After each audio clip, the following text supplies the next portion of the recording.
Quero lhes contar uma história que ainda me assombra até hoje. Ela aconteceu há 3 anos em uma pequena cidade do Texas. Um homem chamado Michael Harrison vivia com um leão em sua casa como animal de estimação. No dia 28 de abril, os vizinhos ouviram gritos vindos de sua casa. Quando a polícia chegou, encontrou Michael morto na sala de estar, com o leão Simba, de 2 anos de idade, ao lado do corpo. O que aprendi sobre esse homem me fez reconsiderar muitas coisas. Michael não era louco, não era viciado em drogas nem doente mental. Ele era um homem comum de 44 anos que trabalhava como mecânico de automóveis em um posto de gasolina local. Ele tinha uma esposa, Sandra, 2 filhos adolescentes e uma casa no subúrbio com um grande quintal. Michael sempre gostou de animais. Quando criança, ele teve cachorros, gatos e hamsters. Quando adolescente, sonhava em se tornar veterinário, mas sua família não tinha condições de pagar por seus estudos. Em vez disso, ele entrou para o exército, serviu por 4 anos, voltou para casa e se casou com sua namorada do ensino médio. Eles construíram uma vida tranquila e comedida em uma cidade pequena. Tudo mudou em 2021, quando Michael viu um anúncio na internet. Um zoológico particular, em um estado vizinho, estava vendendo filhotes de leão. O preço era chocante, $20.000 por um filhote. Mas Michael ficou fascinado. Ele mostrou o anúncio para sua esposa e filhos. Sandra se opôs categoricamente, mas Michael já havia tomado uma decisão. Ele fez um empréstimo e comprou um leão de 3 meses de idade. Simba chegou à casa deles em uma caixa de transporte de metal do tamanho de uma caixa de cachorro. O filhote de leão era pequeno, não maior do que um filhote de labrador. Ele tinha olhos amarelos enormes e pelo avermelhado e fofo. Michael se apaixonou instantaneamente.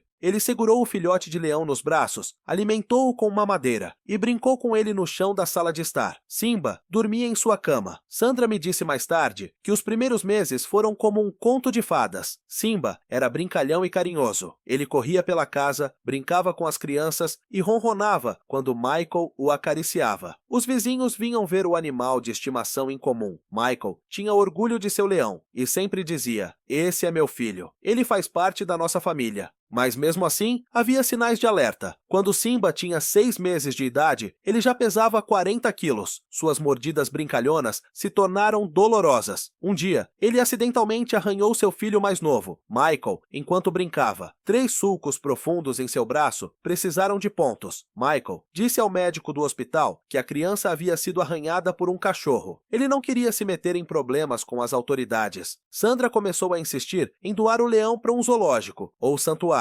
Michael se recusou a sequer discutir o assunto. Ele construiu uma grande jaula no quintal, mas Simba passava apenas as noites nela. Durante o dia, o leão ficava livre para passear pela casa. Michael instalou trancas especiais em todas as portas externas para que Simba não pudesse sair. Quando completou 1 ano de idade, Simba pesava 120 quilos. Seus rosnados podiam ser ouvidos a vários quarteirões de distância. Os vizinhos começaram a reclamar com a administração da cidade. O controle de animais foi à casa dos Harrison várias vezes, mas Michael tinha todas as licenças necessárias. No Texas, a propriedade privada de animais exóticos era legal com uma licença. Falei com o veterinário que observou Simba. O Dr. James Parker me disse que havia alertado Michael sobre os riscos. "Um leão não é um cachorro", disse a ele. "É um predador de 200 quilos, com instintos assassinos. Mesmo que ele ame você, um momento errado pode ser fatal." A resposta de Michael era sempre a mesma: "Você não entende nossa conexão." O primeiro incidente grave ocorreu em dezembro de 2022. Michael chegou em casa do trabalho cansado e irritado. Ele havia tido um dia difícil. Uma peça cara havia quebrado e um cliente estava gritando com ele. Quando ele entrou em casa, Simba correu para cumprimentá-lo como de costume. Mas dessa vez, Michael empurrou o leão com muita força. Simba não entendeu a agressão. Seus instintos entraram em ação instantaneamente. Ele prendeu Michael contra a parede e rosnou bem na cara dele, mostrando presas de 5 centímetros de comprimento. Michael ficou paralisado. Ele ficou imóvel por quase 10 minutos até que Simba se afastou. Após esse incidente, sua esposa e filhos foram morar com os pais de Sandra. Michael ficou sozinho em casa com o leão. Sua vizinha, Mary Johnson, os via todos os dias. Michael saía para o quintal com Simba em uma coleira, uma corrente especial, que ele havia encomendado online. O leão era enorme, com a juba totalmente formada e os músculos rebolando sob a pelagem dourada. Eles pareciam pai e filho, disse-me Mary. Michael conversava com ele, acariciava-o, brincava com ele, mas eu podia ver o medo em seus olhos. Michael continuou a insistir que Simba estava seguro.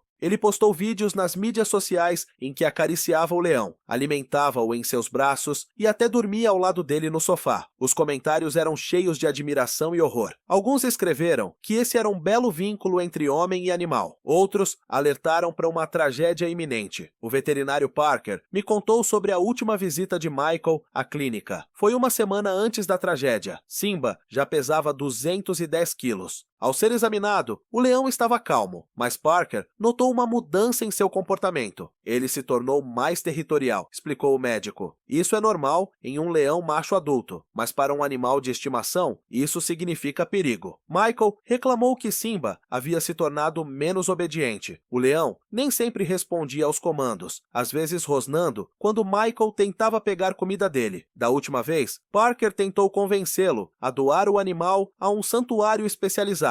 Michael recusou novamente. Ele é meu filho, disse ele. Eu nunca vou desistir dele. No dia 27 de abril, Michael escreveu sua última publicação no Facebook. Na foto, ele estava acariciando Simba, o leão, olhando diretamente para a câmera com olhos amarelos. A legenda dizia: há 7 anos, eu achava que sabia o que era o amor, mas somente Simba me mostrou a verdadeira devoção. Nós nunca nos separaremos. Há dezenas de comentários abaixo da postagem, que variam de admiração a advertências. Na manhã seguinte, Michael alimentou Simba como de costume e o deixou sair da gaiola. O leão estava com fome. Michael sempre o alimentava uma vez por dia com uma grande porção de carne, mas naquele dia algo deu errado. Talvez Michael tenha se movido rápido demais. Talvez Simba estivesse particularmente animado. Ninguém jamais saberá ao certo. Mary, uma vizinha, ouviu os sons às 11h30 da manhã. Primeiro foi o rosnado de Simba, não brincalhão, mas territorial, ameaçador. Depois, os gritos de Michael. Mary soube imediatamente que algo terrível estava acontecendo. Ela chamou a polícia e uma ambulância. O som das sirenes encheu a rua tranquila 7 minutos depois. A polícia não podia entrar na casa enquanto Simba estivesse lá. Eles viram o leão pela janela da sala de estar. Ele estava de pé sobre o corpo de Michael, protegendo-o como uma presa. Um especialista em controle de animais chegou 1 hora depois, com um tranquilizante e equipamentos especiais. Simba foi sedado com um dardo sedativo e colocado em uma gaiola de transporte. Quando li o relatório do legista, fiquei sem fôlego. Michael morreu devido a vários ferimentos no pescoço e no peito. Simba não brincava nem se defendia. Ele caçava. Os instintos de um predador de 200 anos de idade assumiram o controle após 7 anos de convivência com uma família humana. Para o leão Michael, naquele momento, ele deixou de ser papai e se tornou uma presa. Simba teve que ser sacrificado.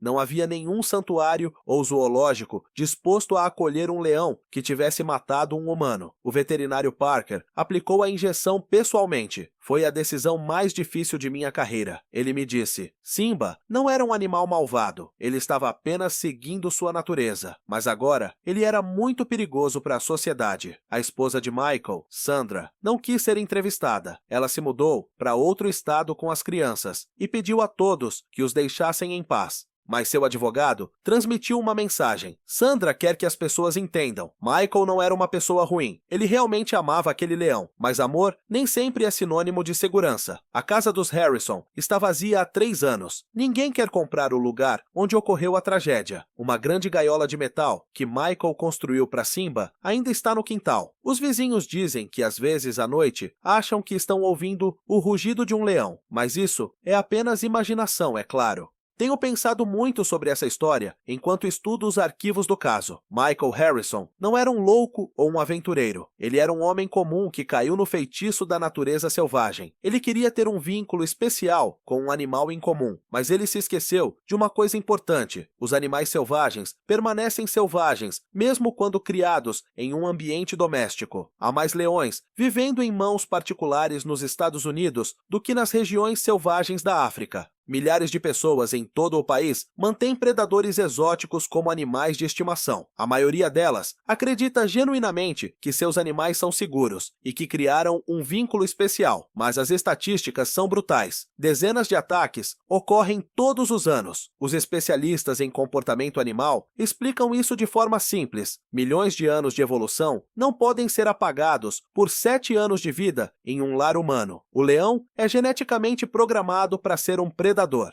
Ele não tem escolha. Quando seus instintos entram em ação, ele se torna uma máquina de matar de 200 quilos. A história de Michael e Simba nos mostra os limites do amor humano pelos animais. Podemos amar a vida selvagem, admirá-la e protegê-la, mas não podemos mudar sua essência. O leão não é um cão que evoluiu ao lado dos humanos por milhares de anos. O leão é um predador rei, que deveria viver na savana, não na sala de estar de uma casa no Texas. O veterinário Parker me disse no final de nossa conversa: Michael achava que o amor poderia conquistar a natureza, mas a natureza não sabe o que é amor, ela só conhece instintos, território e sobrevivência. Quando nos esquecemos disso, arriscamos nossas vidas, a nossa e a dos animais que supostamente amamos. Hoje, a casa onde Michael Harrison morava está em silêncio. Não há mais o rugido do leão que acordava os vizinhos pela manhã. Não há mais o homem que realmente acreditava que um predador selvagem poderia se tornar um membro da família. Tudo o que resta são as lembranças de uma tragédia que poderia ter sido evitada se um homem tivesse percebido uma verdade simples. Alguns animais não podem ser domesticados. Esta história não é sobre animais selvagens serem maus. Simba não era um monstro, ele era um leão que seguia seus instintos. Esta é uma história sobre o que acontece quando as emoções humanas se chocam com as leis da natureza, e a natureza sempre vence. Ao me aprofundar na história, percebi que a tragédia de Michael e Simba não é um incidente isolado. Ela faz parte de um problema maior que cresce a cada ano. O comércio de animais exóticos nos Estados Unidos é uma indústria de bilhões de dólares, e os leões são apenas a ponta do iceberg.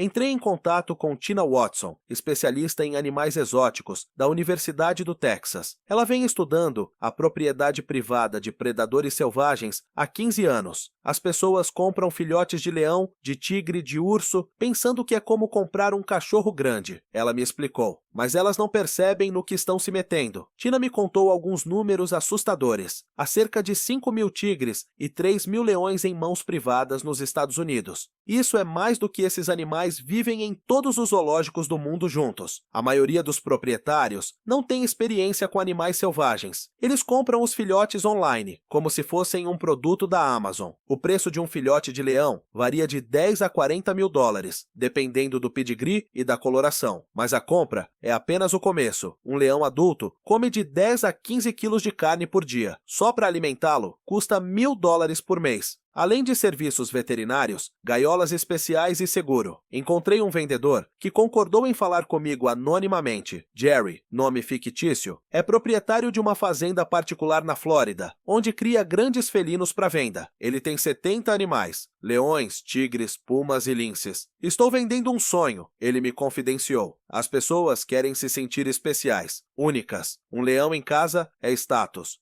Jerry me disse que 90% de seus clientes não estão preparados para a realidade de possuir um predador. Eles veem um filhote de leão bonito e se apaixonam, mas 1 ou 2 anos depois, ligam e pedem para pegar o animal de volta. A essa altura, o leão não é mais um gatinho fofo, mas uma máquina de matar de 200 anos de idade. O que acontece com esses animais? As opções são limitadas. A maioria dos zoológicos não aceita leões de particulares. Sua genética, histórico de saúde e possíveis problemas de comportamento são desconhecidos. As reservas estão superlotadas. Muitos animais são simplesmente sacrificados ou vendidos para fazendas de caça, onde são mortos para entretenimento. Visitei um desses santuários no Colorado. O Feral Cat Sanctuary abriga 120 grandes felinos, antigos animais domésticos, animais de circo, predadores abandonados por seus donos. A diretora do abrigo, Maria Gonzalez, mostrou-me as fileiras de jaulas, onde leões, tigres e pumas estão vivendo seus dias. Cada animal aqui é o sonho destruído de alguém, disse Maria. Este leão vivia em um apartamento em Los Angeles, até morder o filho de um vizinho. Esta tigresa era uma estrela do Instagram, até se tornar agressiva demais. Todos eles poderiam ter vivido na natureza, mas agora estão presos em gaiolas para sempre. O mais trágico é que esses animais não podem voltar à vida selvagem. Eles não sabem como caçar, não sabem como sobreviver sem os humanos. Estão condenados a passar suas vidas em cativeiro, por causa do egoísmo humano. Não é culpa deles, mas eles pagam o preço por nossos erros. Conversei com o psicólogo David Black, que estuda a motivação das pessoas que compram animais exóticos. Muitas vezes isso tem a ver com a necessidade de controle e poder, explicou ele. Possuir um leão significa controlar uma força da natureza. Isso lhe dá um senso de sua própria importância, de singularidade. Black me falou sobre a síndrome de Tarzan, o desejo dos humanos de dominar a vida selvagem, de domar o indomável. Eles acham que seu amor é especial, que podem mudar milhões de anos de evolução, mas os animais não entendem as emoções humanas. Para um leão, você é uma presa, uma ameaça ou parte do bando. Não há outras opções. Voltando à história de Michael, percebi que ele é um típico representante desses proprietários, um homem comum de meia-idade em crise, procurando uma maneira de se sentir especial. O leão se tornou uma forma de ele escapar da realidade cinzenta de um mecânico de automóveis de uma cidade pequena. Sandra, a esposa de Michael, concordou em falar comigo por telefone. Ela havia se mudado para a Califórnia e mudado seu sobrenome na tentativa de esquecer o passado. Michael era um bom marido e pai, disse ela com a voz trêmula. Mas aquele leão o transformou. Ele ficou obcecado. O leão era mais importante do que a família, mais importante do que qualquer coisa. Sandra deu detalhes que não constavam nos relatórios policiais. Michael gastava todo o seu salário na manutenção de Simba. A família vivia de salário em salário. As crianças não tinham dinheiro para comprar roupas novas, mas o leão recebia a melhor carne de uma fazenda local. Michael fazia horas extras para pagar as contas do veterinário. Ele conversava mais com o leão do que conosco, lembrou Sandra. Contava a ele seus problemas, seus planos, seus sonhos. Eu me sentia como um terceiro figurante em minha própria casa. As crianças tinham medo de convidar amigos. Como poderiam explicar que havia um leão na sala de estar? Nos últimos meses antes da tragédia, Michael mal saía de casa, exceto para trabalhar. Ele passava todo o seu tempo livre com Simba. Recusava-se a ver amigos, eventos familiares e até mesmo a assistir à TV. Seu mundo se resumia ao trabalho e ao tempo com o leão. Tentei levá-lo a um conselheiro, continuou Sandra, mas ele ficou furioso quando falei sobre o assunto. Disse que eu não entendia seu vínculo com Simba, que era um amor especial que as pessoas comuns não conseguiam entender. Nas últimas semanas, Michael havia se tornado paranoico. Ele temia que as autoridades levassem o leão embora, que os vizinhos registrassem uma queixa, que os veterinários colocassem Simba para dormir à força. Ele instalou câmeras pela casa para vigiar o leão quando estivesse no trabalho. Ele as verificava a cada meia hora por meio de seu telefone. Os colegas de trabalho notaram uma mudança no comportamento de Michael. Ele ficou irritado, distraído, falando constantemente sobre o leão. Seu chefe o repreendeu várias vezes por erros em seu trabalho. Michael atribuiu isso à fadiga. Ele quase não dormia, preocupado com Simba. Estudei os registros médicos de Michael no último ano de sua vida. Ele foi ao médico reclamando de insônia, ansiedade e dores de cabeça. O médico receitou sedativos, mas Michael se recusou a tomá-los, temendo que isso afetasse sua reação ao interagir com o leão. Os exames de sangue mostraram deficiências de vitaminas e sinais de estresse crônico. Michael estava magro, comendo mal e constantemente em alerta máximo. Seu corpo estava trabalhando a uma velocidade vertiginosa. Talvez tenham sido a fadiga e o estresse que desencadearam o erro fatal naquele dia de abril. Tentei reconstruir os eventos daquela manhã por meio do testemunho dos vizinhos e das imagens do circuito interno de televisão. Michael se levantou às 6h, como de costume, tomou café e verificou Simba pela câmera em sua jaula. O leão estava dormindo profundamente. Às 7h, Michael saiu para o quintal e abriu a jaula. Normalmente, ele alimentava Simba imediatamente após libertá-lo da jaula, mas algo havia dado errado naquele dia. Talvez ele tenha esquecido a carne na geladeira. Talvez ele tenha decidido deixar o leão sair primeiro e depois trazer a comida. Nunca saberemos a sequência exata dos eventos. Um vizinho viu Michael e Simba entrarem na casa pela janela por volta das 8h30. O leão parecia animado, brincalhão. Michael parecia cansado, movendo-se mais lentamente do que o normal. Eles foram vistos juntos pela última vez na sala de estar às 8h30. Uma hora depois, o pesadelo começou. O especialista em comportamento animal, que estudou o caso, sugeriu vários cenários possíveis. Simba poderia ter percebido os movimentos lentos de Michael como um sinal de fraqueza e ativado seus instintos de caça. Ou Michael poderia ter tropeçado e caído, e o leão reagiu instintivamente à presa caída no chão. Para um predador do tamanho de um leão, basta um sinal errado, explicou o especialista.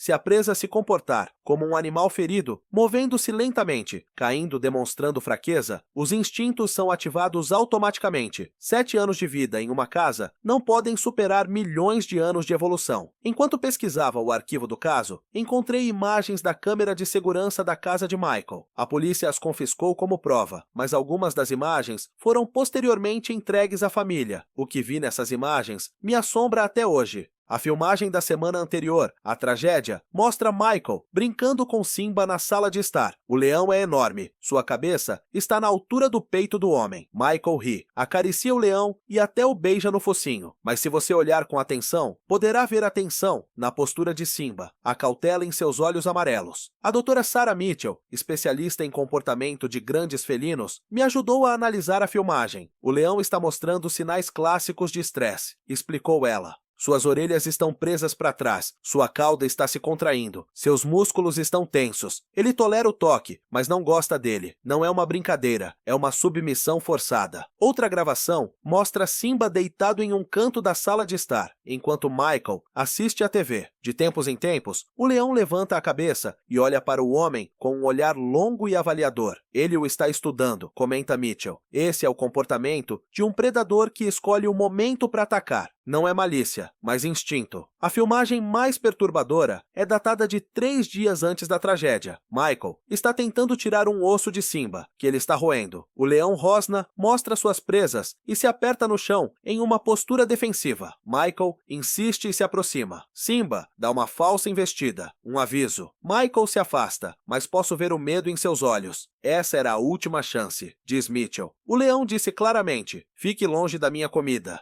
Qualquer treinador experiente teria entendido o sinal, mas Michael não era um profissional. Ele era um amador que estava brincando com fogo. Entrei em contato com um ex-treinador de circo, Roberto Fernandes, que trabalhou com grandes felinos por 30 anos. Ele concordou em assistir à filmagem e dar uma opinião especializada. Seu veredicto foi inequívoco. Esse homem cometeu erros graves todos os dias. Ele violou todas as regras de segurança ao trabalhar com predadores. Roberto listou os principais erros de Michael. Ele deu as costas ao leão, sentou-se ao lado dele no mesmo nível, permitiu que o animal dominasse a brincadeira, alimentou-se com suas mãos e não manteve uma hierarquia. No circo, nunca nos esquecemos de que estamos trabalhando com um assassino, explicou. Um momento de relaxamento pode custar uma vida. Fernandes me contou sobre sua própria experiência. Nos 30 anos em que trabalha, ele sofreu 17 ferimentos graves causados por grandes felinos, músculos rompidos, ossos quebrados, cicatrizes de garras e presas. E isso apesar do fato de eu ser um profissional, conhecer o comportamento dos animais e seguir todas as precauções. Um amador não tem a menor chance. Nos arquivos do hospital local, encontrei registros de outros incidentes com animais exóticos no mesmo condado.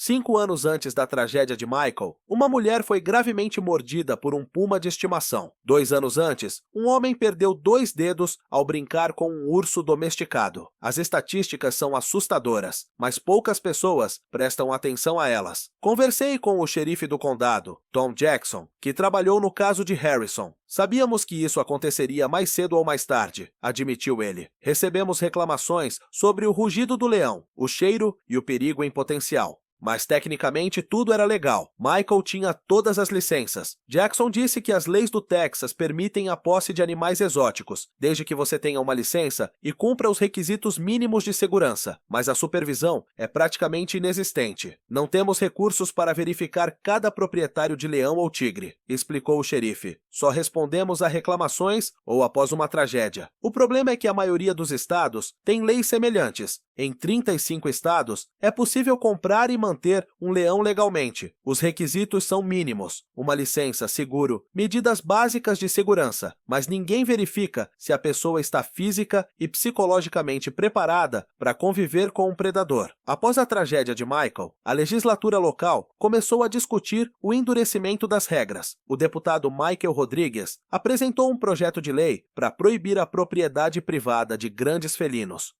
Não podemos esperar pela próxima vítima, disse ele na audiência. Os animais selvagens devem permanecer na natureza, mas o lobby dos proprietários de animais exóticos se mostrou mais forte. Eles contrataram advogados, organizaram comícios e alegaram que a lei era uma violação de seus direitos constitucionais. O projeto de lei foi reprovado por uma margem de um voto. Nada mudou. Encontrei-me com a ativista Janet Cole, que há 15 anos luta para proibir o comércio de animais exóticos. Ela perdeu a filha em um incidente semelhante. A menina foi morta pelo tigre de estimação de um vizinho. Toda tragédia como essa poderia ter sido evitada, diz Janet com lágrimas nos olhos. Mas as pessoas não aprendem com os erros dos outros. Janet me mostrou uma pasta com recortes de jornais. Dezenas de casos de animais exóticos que atacaram pessoas nos últimos anos. Um homem morto por um tigre de estimação em Ohio. Uma mulher atacada por um chimpanzé em Connecticut. Uma criança mordida por um lobo domesticado em Montana. A lista é interminável. As pessoas acham que são especiais, que sua história será diferente, explica Janet. Mas as leis da natureza não abrem exceções. Um predador continua sendo um predador, não importa o quanto você o ame. Voltando à família Harrison, fiquei sabendo que os filhos de Michael ainda estão fazendo terapia psicológica. O filho mais velho, agora com 20 anos, me contou por telefone sobre seus pesadelos. Ainda acordo com o som do rosnado. Ele confessou. Às vezes sonho que papai ainda está vivo, mas Simba o está atacando novamente. O filho mais novo se recusou a falar sobre o incidente. Seu psicólogo disse que o menino se culpa pela morte do pai, achando que, se não tivesse ido morar com a avó, poderia ter evitado a tragédia. A psique da criança não consegue digerir o fato de que o animal de estimação favorito da família se tornou um assassino. Sandra ainda recebe cartas de donos de animais exóticos. Alguns expressam condolências, outros a acusam de trair o marido ao deixá-lo sozinho com o leão. Algumas pessoas vivem em um completo distanciamento da realidade, diz ela. Elas não percebem que o que aconteceu com Michael pode acontecer com qualquer uma delas. A casa dos Harrison tentou ser vendida 3 vezes. Em todas as vezes, o negócio fracassou no último minuto. Os compradores reconheceram a história e desistiram. Os vizinhos reclamam que a casa vazia atrai vagabundos e diminui o valor de suas propriedades, mas é quase impossível encontrar alguém disposto a morar na Casa do Leão. O jornal local publicou o aniversário da tragédia com um grande artigo pedindo uma mudança nas leis, mas o clamor público diminuiu rapidamente. As pessoas leram, ficaram horrorizadas, compartilharam nas mídias sociais e esqueceram. A vida continua e o comércio de animais exóticos prospera.